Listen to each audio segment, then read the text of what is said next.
रहीम नाज़रीन, अस्सलाम वालेकुम। मैं हूं इमरान वसीम। नाज़रीन, आज के इस प्रोग्राम में एक तो आपको ये बताएंगे कि बानी तहरीक इंसाफ इमरान खान की एलमेंट यानी उनकी अलालत, उनकी बीमारी से मुतल्लिक मीडिया, सोशल मीडिया पे जो बातें की जा रही हैं, तज्जिए तबसरे किए जा रहे हैं, उनकी हकीकत क्या है। पर्दे के पीछे अगर कोई बातचीत चल रही है तो किस ट्रैक पे है, क्या कुछ ऐसा है जो छुपाया जा रहा है।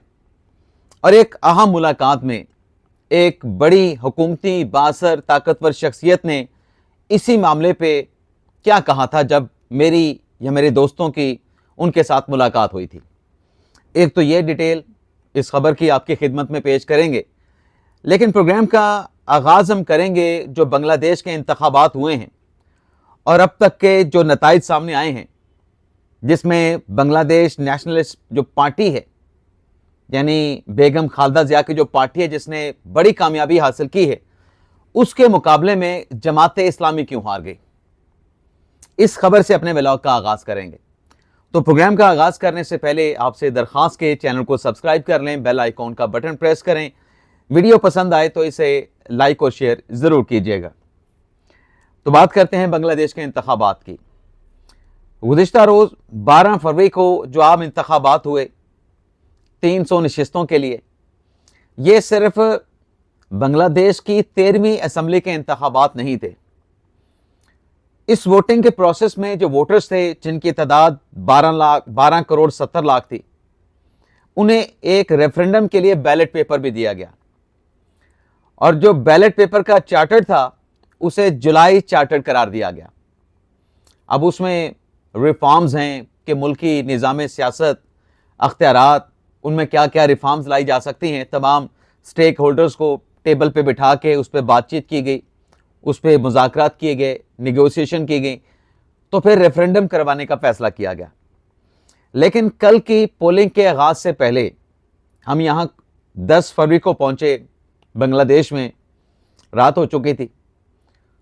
11 फरवरी को हमारे यहाँ पर जो शहरियों के साथ मुलाकात हुई, हम जिस होटल में ठहरे हैं वहाँ पर जो बांग्लादेशी एम्प्लॉयर हैं, उनके साथ बात हुई।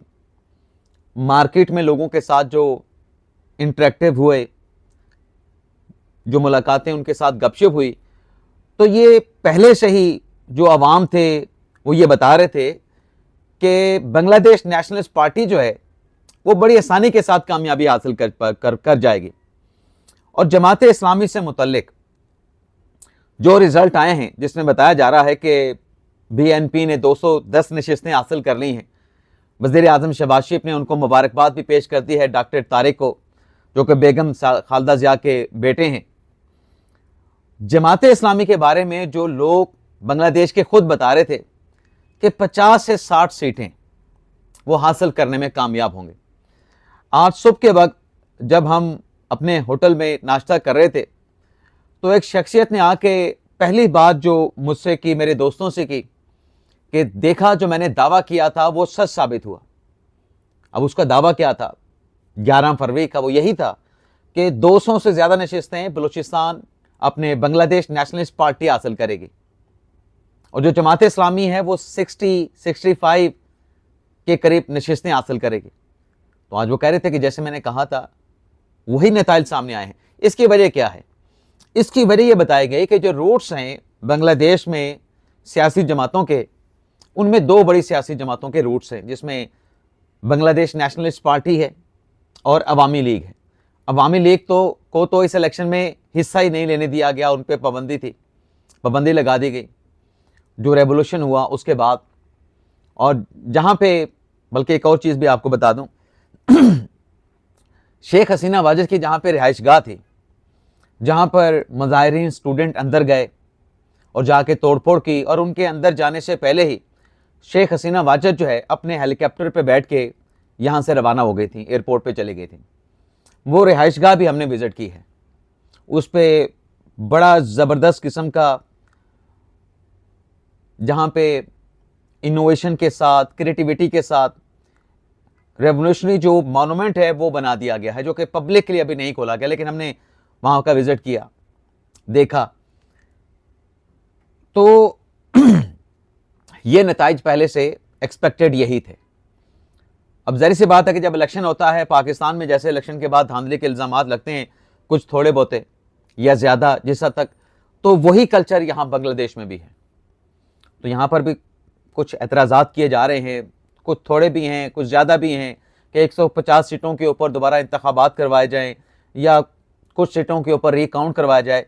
तो मतलब 150 सीटों का जो इलेक्शन है उनके नताइज तो फिर मान लिए गए। अगर 150 सीटों के ऊपर दोबारा पोलिंग या कुछ सीटों के ऊपर रिकाउंट की बात हो रही है, तो इसका मतलब यह है कि 150 सीटों पर इलेक्शन तो मान लिया गया है। वज़ीर आज़म शहबाज शरीफ साहब ने मुबारकबाद दे दी है, नरेंद्र मोदी ने BNP को मुबारकबाद दे दी है, और आज यहाँ पे जुमे का दिन है। जुमा और सैटरडे का जो दिन जो है वो बांग्लादेश में आम तातील होती है और कोई सेलिब्रेशन नहीं मनाएगी। और सेलिब्रेशन ना मनाने की वजह ये है कि जो रिसेंट पास में जो लीडर्स थे बांग्लादेश के अवाम के, उनका इंतकाल हुआ, जिसमें हादी भी थे। अफसोसनाक उनके साथ जो इंसिडेंट हुआ, उसके साथ बेगम खालदा ज़िया, उनका इंतकाल हुआ तवील अरसे से, वो भी अलील थी, बीमार थी। तो इस वजह से सेलिब्रेशन BNP ने नहीं की है, और आज के दिन और कल के दिन मुकम्मल तौर पे यहाँ पे ढाका सिटी में बांग्लादेश में मुकम्मल तौर पे आम तातील है। तो ये तो होगी बांग्लादेश के इंतखाबात की तफसीलात। अब आ जाते हैं जो इमरान खान साहब का मामला है। नाज़रीन, इमरान खान साहब से मुतल्लिक वो जो एक बात कही जाती है ना, अब उनके एलिमेंट को लेके जो ढील NRO की बातें या दावे किए जा रहे हैं, इस पे एक जुमला बड़ा फिट आता है। वो जुमला क्या है? वो जुमला ये है कि गल वध गए मुख्तियारा, लेकिन हुकूमत 10 दिन ही पई, लेकिन जो चीज़ें चल रही हैं वो कुछ और डिपेक्ट करती हैं, वो कुछ और बताती हैं। पहले तो आप देखें कि जो सुप्रीम कोर्ट में रिपोर्ट पेश हुई इमरान खान साहब की, उसमें सुप्रीम कोर्ट ने हुक्म दिया कि फैमिली के साथ मुलाकात करवाई जाए। अब रूल्स में फैमिली की मुलाकात की प्रोविजन मौजूद है, तो सुप्रीम कोर्ट का कोई डायरेक्टर कानून या रूल्स के बरखिलाफ जाके नहीं है, अनटिल अनलेस वो जो मुलाकात होती है उसको एक्सप्लॉइट ना किया जाए किसी और पर्पज़ के लिए। कासिम और सलमान के साथ बात करवाने का भी हुक्म दे दिया, और इसमें जो ख़ास बात है, जहां फैमिली से मुलाकात का हुक्म दिया, जहां बच्चों के साथ बात करवाने का हुक्म दिया, इमरान खान की ट्रीटमेंट जो रिपोर्ट सलमान सफदर साहब ने पेश की, जिसमें कहा गया कि इमरान खान साहब की जो आंख है उसकी 85% जो बिनाई है वो नहीं है, 15% बिनाई बाकी है। तो अदालती बेंच ने उनकी ट्रीटमेंट का हुक्म भी दिया और एक्सपर्ट डॉक्टर से, माहिर डॉक्टर से इमरान खान का इलाज कराने की बात की है। सुप्रीम कोर्ट ने हुक्म दिया है, लेकिन इस हुक्म में अदालत ने कहीं ये नहीं कहा, बल्कि जो इस्तदा थी पाकिस्तान तहरीक इंसाफ इमरान खान साहब की फैमिली की, कि जब ये खान साहब का ट्रीटमेंट करवाया जाए तो फैमिली का कोई मेंबर वहाँ पे मौजूद हो, ये बात अदालत ने एक्सेप्ट नहीं की। इस बात को अदालत ने रद्द कर दिया। लेकिन इसमें अदालत ने डेडलाइन दी है कि 16 फरवरी से पहले आप इमरान खान का ट्रीटमेंट जो है वो करवाएं। अब सुप्रीम कोर्ट के अहकामात जो सामने आए हैं, ये सलमान सफदर साहब की रिपोर्ट की रोशनी में आए हैं।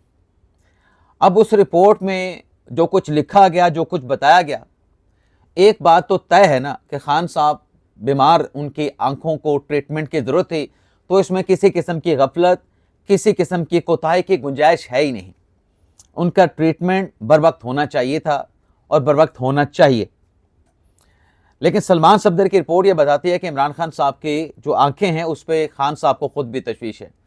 अब यहाँ पे आप रिकॉल करें कि ग़ालिबन 2-3 हफ्ते पहले जब ये खान साहब की आंखों के एलिमेंट से मुतल्लिक बातें सोशल मीडिया पे आना शुरू हुई, मीडिया पे, और ख़बर चली कि खान साहब को पिम्स हॉस्पिटल में लाया गया है, मैंने एक व्लॉग में आप देखने वालों को ये बताया था कि जो इमरान खान साहब की जो आंखों की बीमारी है ये नई नहीं है।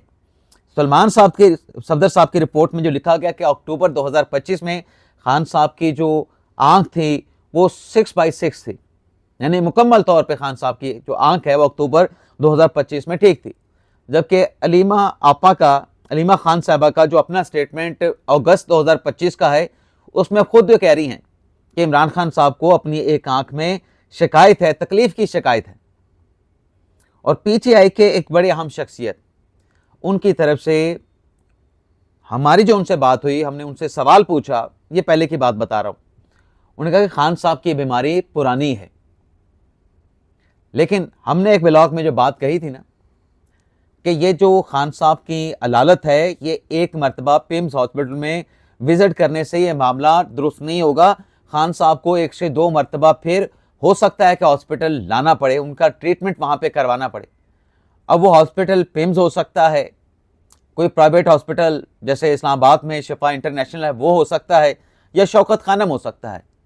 इसके बारे में हतमी तौर पे फ़िलहाल कुछ नहीं कह सकते, लेकिन ये बात डेफिनेट है, हकीकत है कि खान साहब का आँखों का जो ट्रीटमेंट है उसमें मज़ीद सेशन दरकार हैं।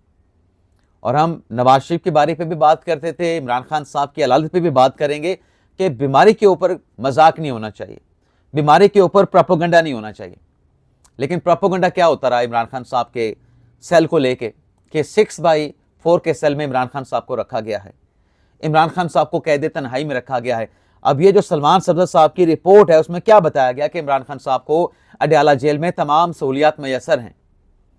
मैं ये नहीं कह रहा कि खान साहब का ट्रीटमेंट करवाया गया बर वक्त, दुरुस्त हुआ, गलत हुआ, वो मैंने पहले बात कर दी है कि इलाज के ऊपर किसी किस्म का कंप्रोमाइज़ नहीं, लेकिन बात सहूलियात की होती थी, बात इमरान खान साहब के सेल के साइज़ की होती थी, बात इमरान खान साहब को कैद तन्हाई में रखने का प्रोपेगेंडा होता था।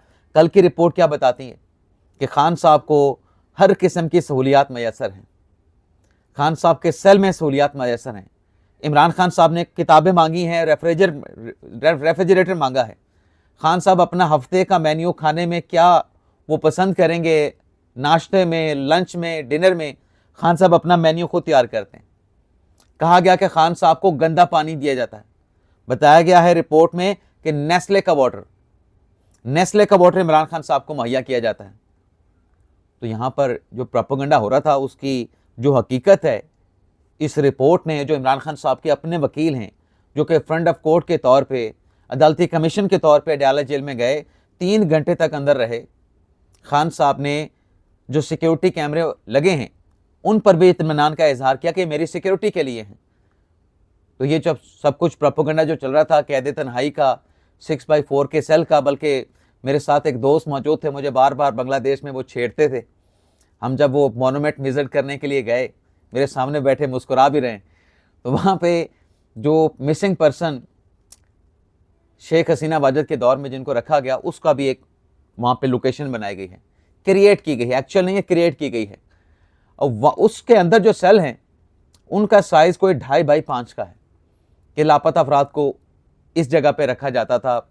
मुल्क भर में ऐसे सेल बने हुए थे जहाँ गैर कानूनी इनलीगल कन्फाइनमेंट में लोग रखते थे, उनको तशद्दुद करते थे, टॉर्चर करते थे। तो मैंने अपने दोस्त को कहा कि ये देखें, ये होता है 6/4 का कमरा तो वो भी मुस्कुरा दे कि इमरान तुम ये यहाँ पर भी ये बात कर रहे हो। तो मैंने कहा देखो ना, ये बात यही हो रही थी ना कि खान साहब के लिए बड़ा छोटा सा वहाँ पे सेल रखा हुआ है, खान साहब करवट भी नहीं ले सकते। तो मैंने कहा ये होता है भाई, कैद तन्हाई वाली ये सूरत होती है। क्योंकि वो मेरा दोस्त जो है मुझे बार बार कभी 9 मई की बात करता था, कभी 26 नवंबर की बात कर देता था, वो मजाक भी चलता रहता था ना साथ साथ में। तो बहरहाल हमारी एक शख्सियत के साथ मुलाकात हुई पाकिस्तान में, बांग्लादेश में नहीं। उस शख्स से जब हमने ये पूछा खान साहब की ट्रीटमेंट से मुतल्लिक, खान साहब के इलाज से मुतल्लिक, तो उस शख्स ने यही बताया था कि देखें, जहाँ तक इमरान खान साहब के इलाज की बात है, इमरान खान साहब के इलाज पे हुकूमत को कोई एतराज़ नहीं। खान साहब बनीगाला शिफ्ट होना चाहते हैं, बता दें खान साहब, जमान पार्क होना चाहते हैं, खान साहब बता दें। उन्होंने कहा जी हमें कोई एतराज़ नहीं, ये तो हमारे फ़ायदे में है। अब इस पे किसी और का एतराज़ है, किसी और का एतराज़ नहीं है, लेकिन एक बात की कन्फर्मेशन हुकूमत के मिनिस्टर जनाब तारिक फजल चौधरी साहब ने कर दी है कि अगर इमरान खान साहब को इलाज के लिए बाहर भिजवाना पड़ा, उनका इलाज बाहर हो सकता है, तो हुकूमत को इसमें कोई एतराज़ नहीं। तो हुकूमती मिनिस्टर भी वही बात कर रहा है जो कुछ दिन पहले पाकिस्तान में एक बड़ी अहम और ताकतवर शख्सियत के साथ हमारी मुलाकात में जो हमारे साथ बात शेयर की गई थी कि हुकूमत को कोई एतराज़ नहीं, बल्कि उल्टा हुकूमत के फ़ायदे में होगा। अब सोशल मीडिया के ऊपर क्या बात हो रही है कि ये क्या खान साहब के इलाज की बातें। ओ भाई, खान साहब अगर उनके लिए कोई एक अच्छी बेहतरी का सामान पैदा हो रहा है, बीमारी के ऊपर आप प्रोपेगेंडा करके, ये फिर कोई मुनासिब बात तो नहीं है ना। मतलब डॉलर के लिए आप चाहते हैं कि खान साहब अंदर ही रहें, खान साहब का ट्रीटमेंट ना हो। अब इमरान खान साहब की बहन अलीमा आपा वो अदालतों पे चाहे जितना मर्जी एतराज़ करती हैं, अब उनके खिलाफ जो 26 नवंबर का केस है, कल वो नहीं पेश हुई 26 नवंबर के केस में। अदालत ने एक मरतबा फिर उनके जो अरेस्ट वारंट हैं, वो अरेस्ट वारंट जो है वो जारी कर दिए गए। पुलिस को कहा कि गिरफ्तार करके पेश करें। एलिमेंट की बात हो रही थी, जनरल बानवर साहब भी अपने घर में गिरे हैं और उनको रावलपिंडी CMH हॉस्पिटल में एडमिट किया गया है। ISPR ने इस खबर के हवाले से इलामिया जारी करके बताया। तो बीमारी जिसकी भी हो उसका मजाक नहीं होना चाहिए, उस पर प्रोपोगंडा नहीं होना चाहिए और इस बीमारी के ट्रीटमेंट पे किसी किस्म का कंप्रोमाइज़ भी नहीं होना चाहिए। इजाज़त चाहते हैं। अल्लाह हाफिज़।